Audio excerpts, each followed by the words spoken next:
सांग मैंने जय जगन्नाथ। आज समर्थ व्रत उपलक्षे मोर समस्त को अभिनंदन बा समस्त को भल पाइबा। आज आम खुआ षष्ठी पालन करुचु सेटा भी आमर पोखरी पाखे हुए। तो आमर जेहेतु बंगाली लोक तेणु आम खुआ षष्ठी पालन करूँ। तो आमर सोमनाथ व्रत भी हुए मंदिर रे, दुर्गा मंदिर रे। तो एटा भी हुए आपण मानक मु देखिबी खुआ षष्ठी आम मैंने केमिति पालन करूचु आपण मैंने देखिबे ताको एंजॉय करिवे आ केमिति लागुची पूजा खुआ षष्ठी आपण मन मते जणैबे। सोमनाथ व्रत तो जो मैंने करती से मैंने किछि बाछि खाआंतिनी। तो जो मैंने सोमनाथ व्रत न करिवे से मैंने खाली षष्ठी पूजा करिवे खुआ षष्ठी। तो से मैंने केवल बासी खाइबे, आज गरम भात खाइबेनी। तो गरम जिनस किछि भी खाइबेनी। तो से मैंने केवल कौन माने मुड़ी बा चूड़ा बा खई जहाँ भोग होते से खाइबे।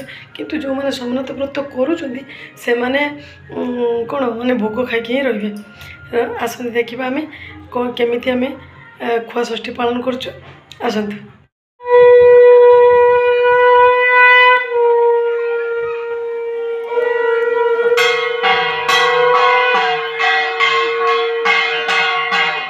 चलो चलो चलो चलो।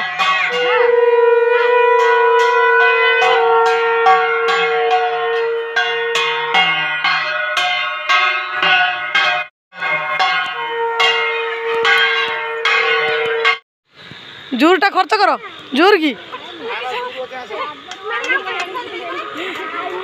जोर खर्च करो, जोर। हाँ मतलब काका खाता देनी क्या? हाँ है हबनी।